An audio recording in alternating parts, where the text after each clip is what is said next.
life around helping others. She went to school to be a nurse. She was really family orientated. She was a powerful woman, very pretty and very pleasant to talk to. Until a brutal crime would leave her widowed, not once, but twice. You have two cases, both homicides, both where her husband. In search of answers, police uncover a tangled web of violence. He suffered severe head wounds, numerous head wounds. He was lying on the floor, and his blood everywhere. And at the center of it all was a forbidden love. She had portrayed this to be an open relationship. She didn't love him, he didn't love her. When I found out that they got married, basically it was like, holy shit. In the end, the trail of blood would lead to the ultimate betrayal. Things flip, and all of a sudden he's now charged with murder. I just think that's incredible. That's ridiculous. She was that vindictive.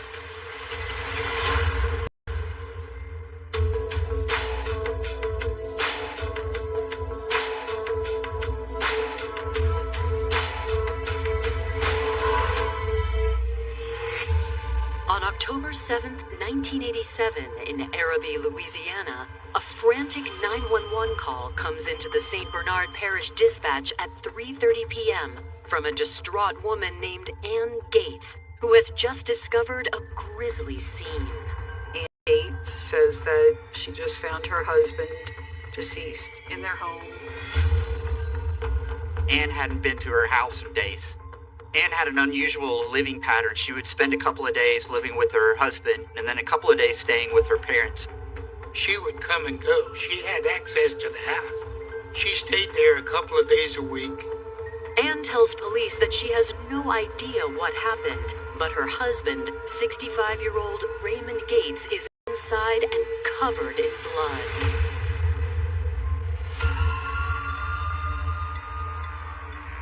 When I arrived on the scene, Ann Gates was standing in the front yard. With her was a friend of hers named Richard Newt, who was a security guard at the hospital where she worked as a nurse. When you first walk into the house, they pour blood everywhere. Raymond suffered severe head wounds. It appeared from the rigor mortis that he had been dead for several days. At that time, 1987, in Araby, it was very rare to have any violent crime. Because this is a low crime area, it's important to start close in and then work your way out. Figure out what was going on in the victim's relationships and his life.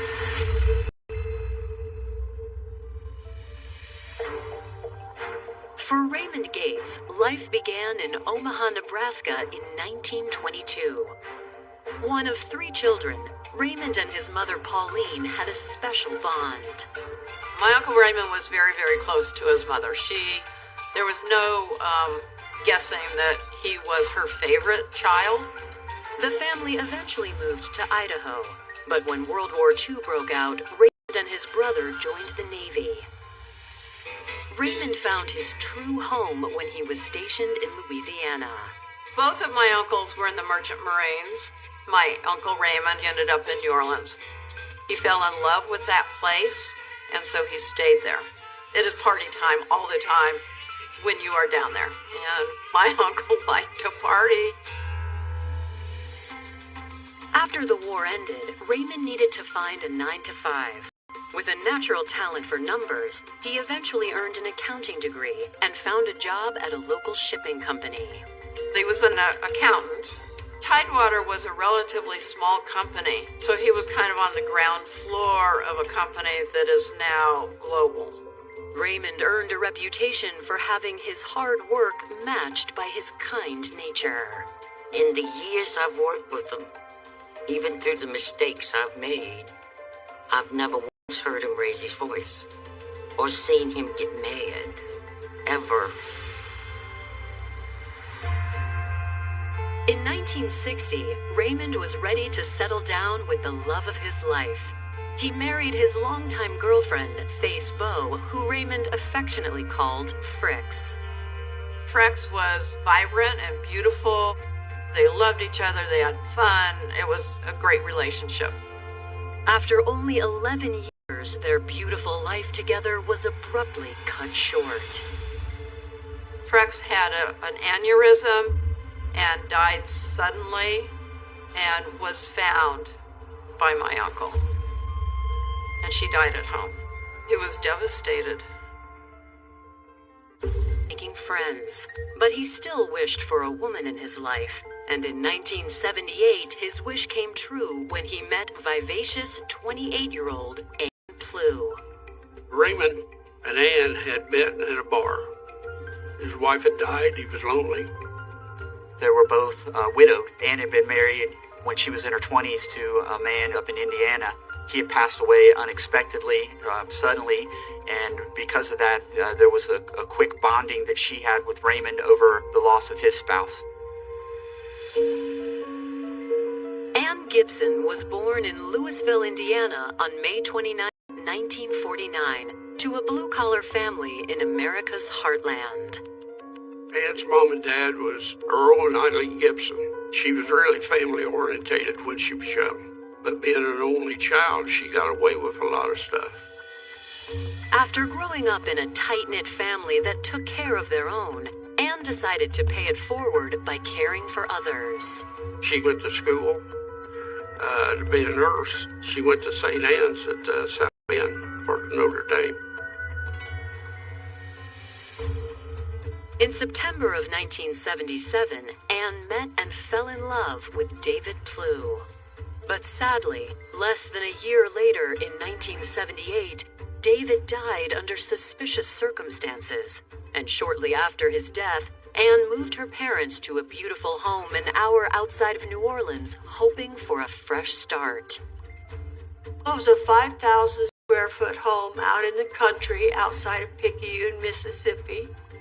When I first met Anne in 1987, Anne was a powerful woman, very pretty and very pleasant to talk to, but very intimidating because she had such large shoulders and long, skinny legs. Even though she had a budding nursing career just over the Mississippi state line in New Orleans, Anne craved a romantic connection. And when she met 55-year-old Raymond Gates, she was instantly drawn to his gentle disposition. He was the most gentle man. Old-fashioned, opened the door. He really was a good man. Despite a 26-year age gap, in December of 1978, Anne and Raymond decided to get married and start a new life together after only a few months of dating. Anne's relationship with Raymond was a very quick one. She married him less than a year after the passing of her first spouse. He gave her. In the early 1980s, Raymond built a beautiful house for Anne just outside of New Orleans in Araby, Louisiana. The newlyweds would get visits from family and friends, including Anne's longtime pal from Indiana, Tim Conwell. Tim Conwell was a high school friend of Anne's. He was a fixture in her life throughout her life. And it wasn't uncommon for him to show up at different periods of her life. Even though me and Anne were close, there wasn't anything in between us, anything for Raymond to worry about. He was a happy-go guy, a likable guy. But on the afternoon of October 7th, 1987, after 9 years of marriage, Anne Gates has become a widow once again, having just discovered Raymond brutally murdered in their home. He had been apparently bludgeoned to death. He suffered severe head wounds, numerous head wounds. On closer inspection, there was no evidence of any forced entry. The windows were closed, the doors were essentially closed. Anne had only opened one to discover Raymond's body and report it. Whoever went into the house just walked in, but there appeared to be no burglary. Detectives hone in on a potential murder weapon. Looking at the lacerations and looking at the fractures to Raymond's skull, investigators were able to make a determination that it was a long, thin instrument that caused these injuries. There was a fireplace set that they would use. The fireplace poker itself was gone. An inconspicuous clue indicates when the crime may have occurred. On the TV stand, the TV guide was still open to the day of October 3rd, and there was blood spatter on the TV guide. With the date of the crime believed to be on October 3rd, detectives must now speak to Anne to establish the last time she was home. After we evaluated what went on in the house, I went outside and I spoke to the wife. She said she was there September 30th, which would have been 3 days before this happened. According to Anne, she can't fathom who could have wanted Raymond dead. He was well liked. He had no enemies. She doesn't know why anybody would do this to Raymond. She tells police that Richard Newt was escorting her home when she discovered her husband's body, while Richard appears to be a friend from Red Flags. Anne portrayed their marriage to be an open relationship. The fact that Anne showed up to this crime scene with her boyfriend, a crime scene where her husband was discovered murdered, is certainly going to get the attention of investigators. Coming up, investigators delve into the love life of Anne Gates. Richard Newt was quite a nervous guy. The house of cards started to fall with the murder of Raymond Gates. And the investigation will reveal a disturbing pattern. In her statement, she said she was tired of being called the Black Widow.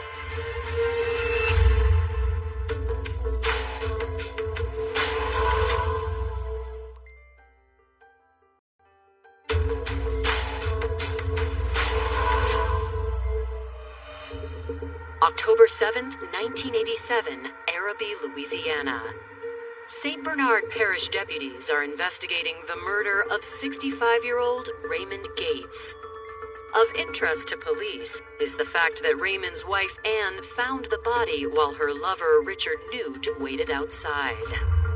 Raymond was older than Anne, and Anne had claimed that she had an open relationship with him and was having relationships on the side with other people. With their sights set on Anne, detectives ask her and Richard to the station for further questioning. Well, you always start with the spouse. If there's no forced entry, you start with whoever lives in the house, because they have access to that house. Anne claims she hasn't been home since September 30th, 3 days before the murder was believed to have happened. And her explanation for her absence is tied to her unorthodox marital arrangement. Anne explained that she lived a couple of days a week with her husband in Araby, Raymond, and a couple of days a week with her boyfriend, Richard Newt, in Metairie, and she lived a couple of days a week with her parents in Picayune, Mississippi. She was 2 days here, 2 days there, 2 days over here. Seemed like she was never alone. She really offered no explanation as to why. It's just the way she lived. Raymond had been married to her for approximately 8 years, and she did just pretty much whatever she wanted to do, and Raymond was okay with that. There's times that she met other people, and she would be gone a month or two. Apparently, Raymond was okay with the nature of this relationship. Anne was significantly younger than Raymond. She claimed that she loved him, but she also clearly wanted to spend time with other people. According to Anne, at the time of his murder, Raymond wasn't seeing anyone else. Detectives ask Anne where she was on October 3rd. Her story was that she had been staying in Metairie and that Raymond called her to tell her that he was going to be out of town for a couple of days. Anne says she told Raymond she would come by the house to pick up her mail before he left, and she claims that was the last time she spoke to her husband. Detectives turn to Richard Newt to see if his story lines up with Anne's. Richard Newt was a security guard at the hospital where Anne worked as a nurse, Lakeside Hospital in Metairie. He was quite a nervous guy. I don't know if he was always nervous or if he was nervous by the time he encountered the police. Like Anne, Richard is asked about his whereabouts on October 3rd. He said he was working that day. He didn't have a car, and if he needed to go somewhere, he would call Anne, and Anne would either take him or give him her car and pick it up later. One important detail from Richard's account is consistent with Anne's. According to Richard, Raymond knew everything that was going on. He knew she was sleeping with Richard. Despite claims by both Anne and Richard that Raymond was aware of their romance, investigators have to question the authenticity of their statements. Richard was clearly a person of interest based on the nature of his relationship with Anne. Could this possibly be a situation where he came and had a confrontation with Raymond and he was actually the perpetrator of this crime? But as investigators continue to press Richard, he doesn't come across as a calculated killer driven by jealousy. To him, it was just somebody to sleep with a couple days a week. She didn't love him, he didn't love her. He was very, very nervous, but not in a way where it appeared that he was trying to hide anything. My guess is he had probably never seen a dead body or a murder victim. I think his behavior was typical of someone encountering a body of a murder victim. Anne and Richard both claim they had been at work on October 3rd, until they can check their alibis, and with nothing, they then reach out to family and friends of Raymond to gather more information about their victim. I was told what happened, and it was brutal. It was like a crime of anger and hatred. And it devastated my grandmother. He never seemed like the guy that would have enemies. He was just too laid back, jovial, happy. Here you have significant blunt force trauma to the head and face area, and those wounds are pretty up close and personal. This is a perpetrator that's highly motivated in order to inflict these severe injuries.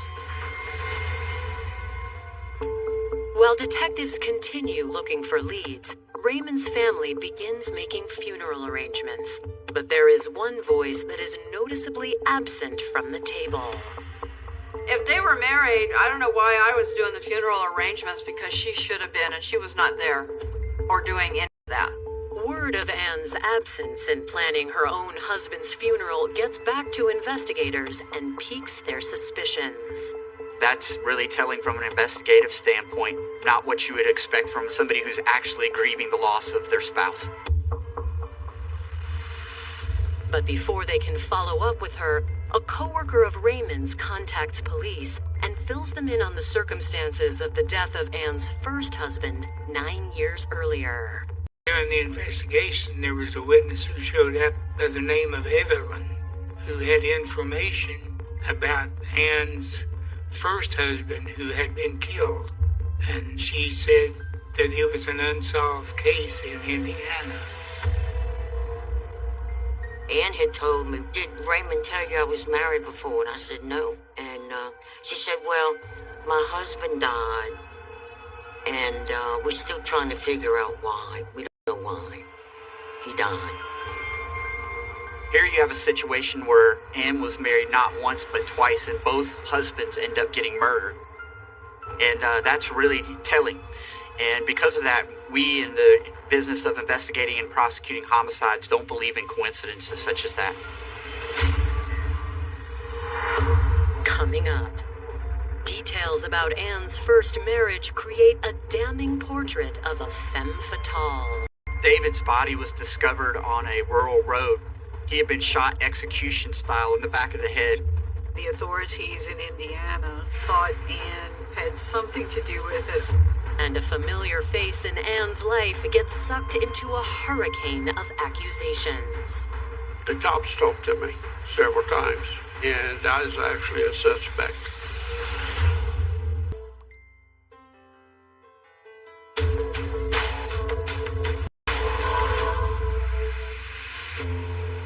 As investigators continue working the murder of Raymond Gates, they've just discovered a shocking fact from Raymond's coworker about his wife Anne's previous marriage.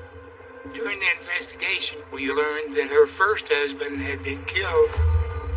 Then I started asking questions about the first husband, who was David Plue. He lived in Indiana, and it was Rush County. So I called the Rush County, Indiana Sheriff's Department and spoke to the sheriff.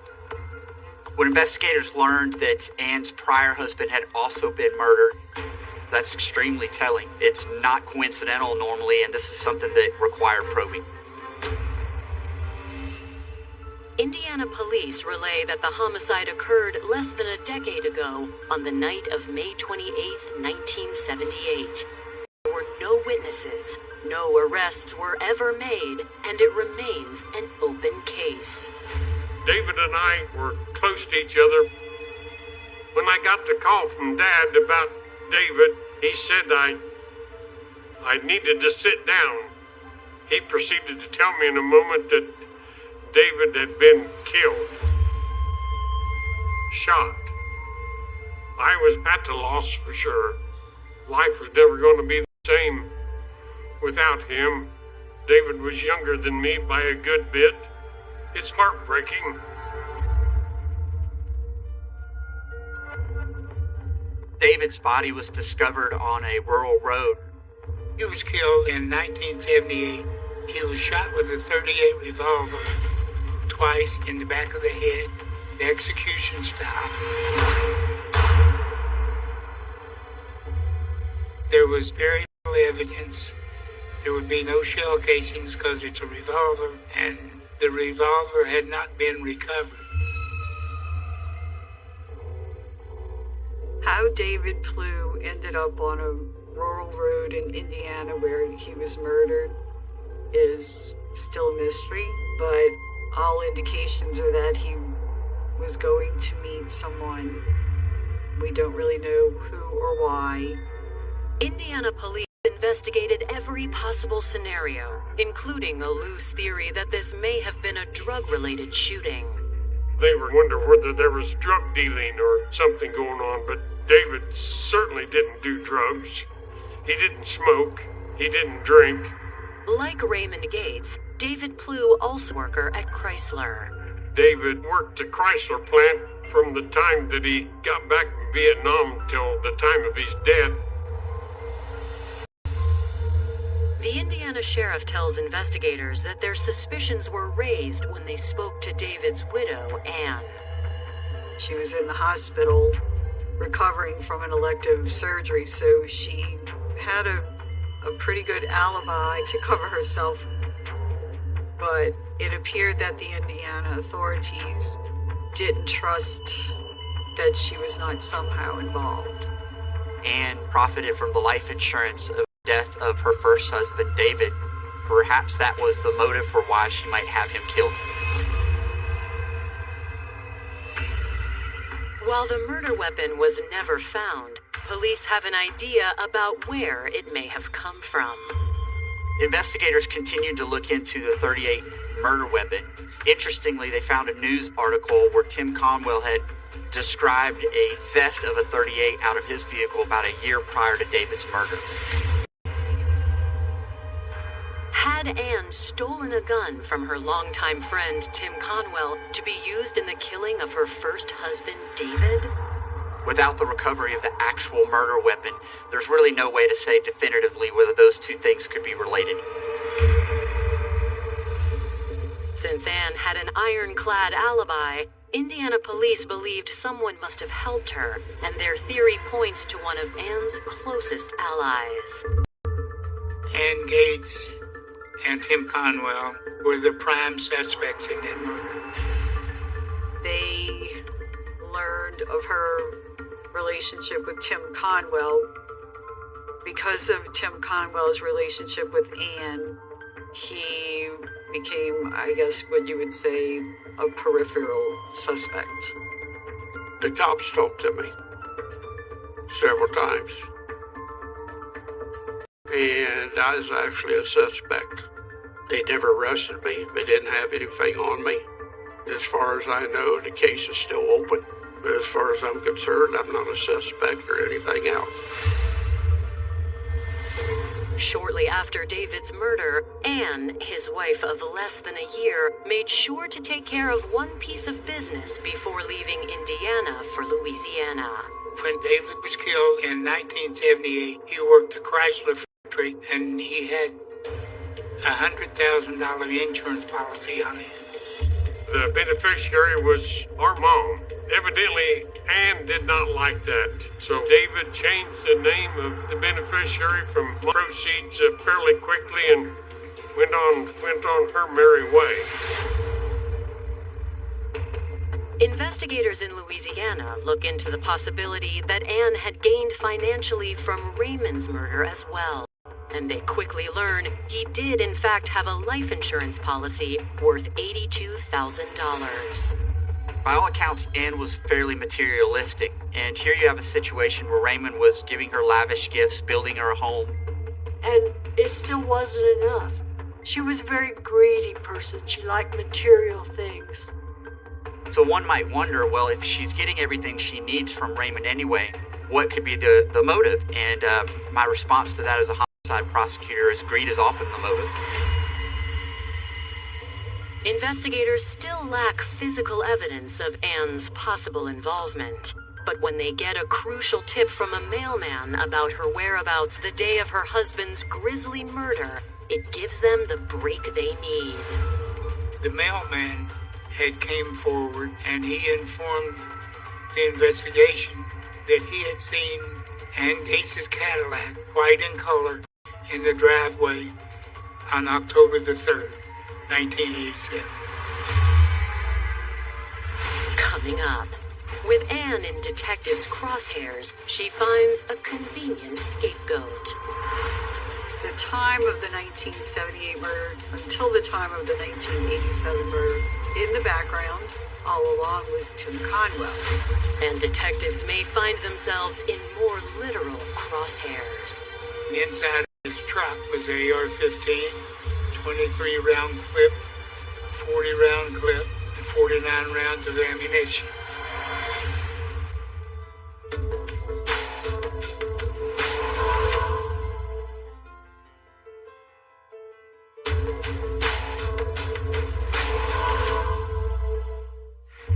Detectives in Louisiana have just received a troubling piece of information about Anne Plue Gates, who they suspect is responsible for the murder of her husband, Raymond. Anne claimed that she hadn't been to the home in days.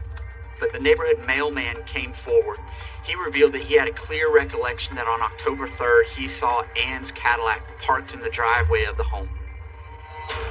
With this new revelation, on December 8th, 1987, Anne is formally charged with murder. Little bits of the story started coming out through the newspaper. I said I hope they can prove it. The story was pretty big news. There were numerous articles in the newspapers in the area. She was dubbed. December 11th, just 3 days after her arrest, Anne is allowed to bond out of jail and granted a reprieve from being in custody. And asked me to help her make bail. When she was released, there was a mob of reporters out front of the courthouse. They had dubbed her the Black Widow of New Orleans. I had parked behind the courthouse, so we went out the back way to avoid any reporters.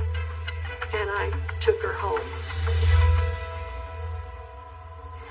Anne spends the next 15 months waiting for her trial to begin. But just 3 days before she is scheduled to appear in court, detectives receive a call that they were not expecting. I had gotten a phone call from the assistant district attorney who told me that Ann Gates was going to enter a plea of nolo contendere to the manslaughter of Raymond. By entering this plea, Anne avoids the harsher charge of murder and throws a curveball in the investigation.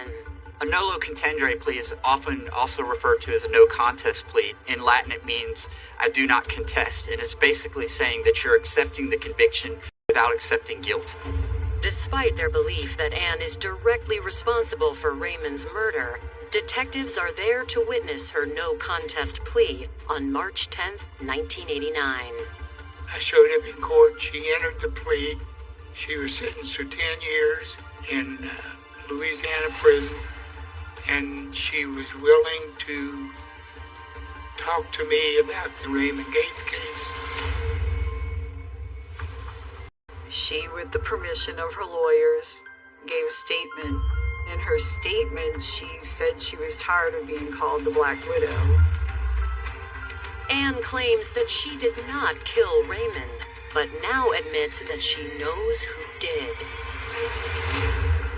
As part of her plea deal, Anne shares a very detailed version of events with detectives. Anne's statement basically told the entire story of the murder of Raymond Gates, with almost all of the blame on Tim Conwell. Anne says on the morning of October 3rd, she picked up her friend Tim Conwell from the airport in New Orleans after he flew in from Indiana. Together, they stayed in a motel. According to Ann Gates, she and Tim went to the house in Araby on October 3rd, 1987. Her husband Raymond was home, and she went to take a shower. When she was in the shower, she heard Raymond and Tim arguing, and she come out of the shower and she saw Tim hitting Raymond over the head with his fireplace poker. And by the time she got to him, he had hit him 7 or 8 times in the head with this.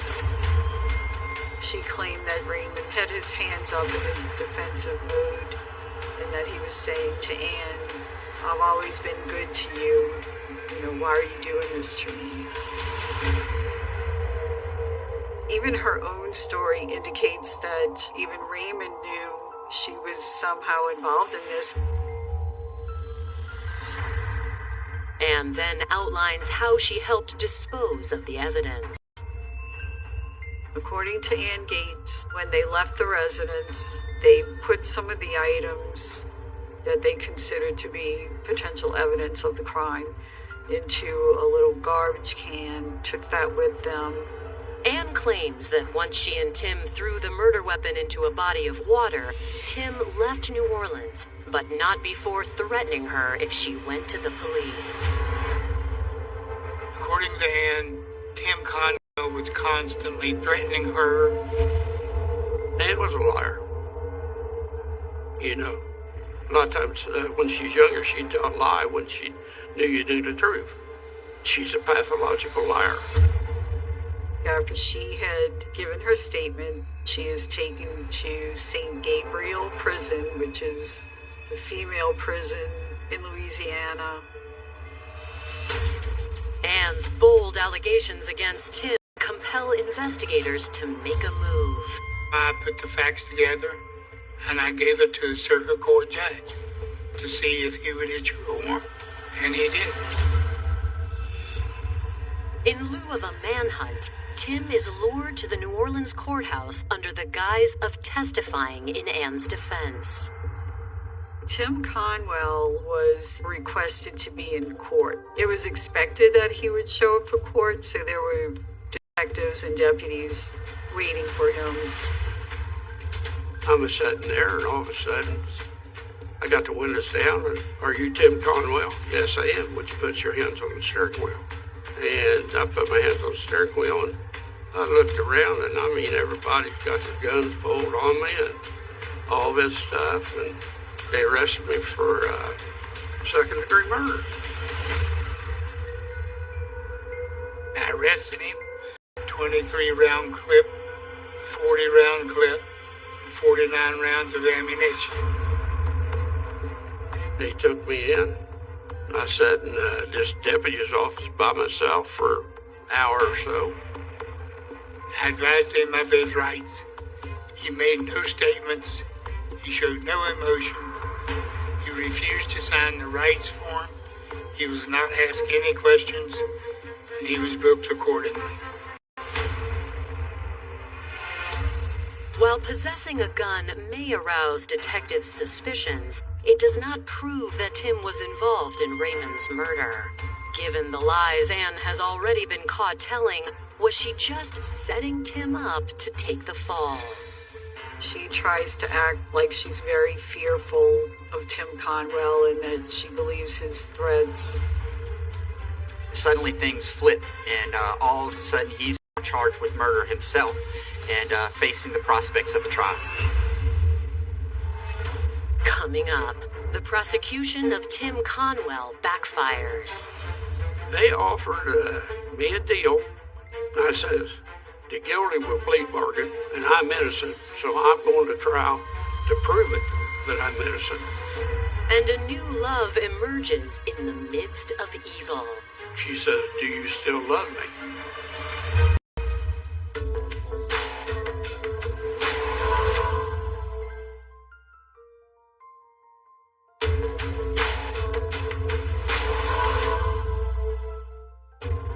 After pleading no contest to the charge of manslaughter in the violent death of her husband Raymond, Anne Gates now claims it is her longtime friend Tim Conwell who is the true killer. This information was just another piece of the puzzle. With only Anne's testimony, prosecutors in Louisiana harbor doubts about the strength of their case against Tim Conwell. They offered me a deal if I wanted to plead guilty to accessory after the fact, that they would go in, they'd have all the paperwork done in 30 minutes. I said, the guilty will plea bargain, and I'm innocent, so I'm going to trial to prove it that I'm innocent. Everything was set up. I was there for a show. In September of 1990, Tim Conwell's trial begins. Trials in the 80s were very different than trials that we conduct now. With the lack of forensics, this was largely a circumstantial case against Tim, with the only direct evidence. And puts Anne's testimony on full display. She had no qualms about walking right over, looking him right in the face, and telling the jury he killed my husband. In this case, there was no he said, because he didn't say anything. So everything was she said. You don't know what a jury's going to do. The trial lasted 2 days, the jury was out 4 hours. When the jury came back, they notified the judge they were deadlocked. The jury was not able to reach a decision. This was a hung jury. I think, honestly, the fact that he didn't say anything worked in his favor. There was a seed of doubt. The jurors probably were not comfortable sending a man to prison if they weren't themselves sure that they had concrete evidence to do so. Tim Conwell is set free and returns home to Indiana.